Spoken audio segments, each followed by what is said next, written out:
আজকের রেসিপি পাবদা মাছের রেসিপি ভীষণ মজার, স্বাদে সেরা হবে।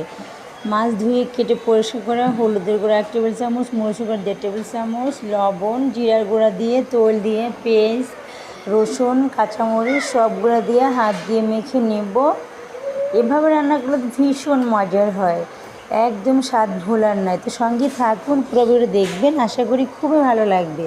আমার ভালো করে মেখে না হয়ে গিয়েছে, এরপর যে হাঁড়িতে তেল গরম করে মাছটা আমি ঢেলে দিয়েছি।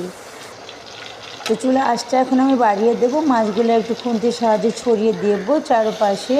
এ পর্যায়ে যে হাঁড়িতে আমি মাছটা ম্যারিনেট করছিলাম, ওই মশলাটার বাটিতে ধুয়ে একটু পানি দিয়ে দিলাম।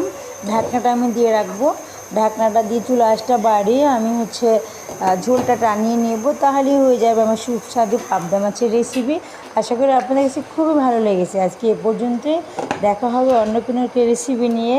এখন আমি চুলা আঁচটা একদম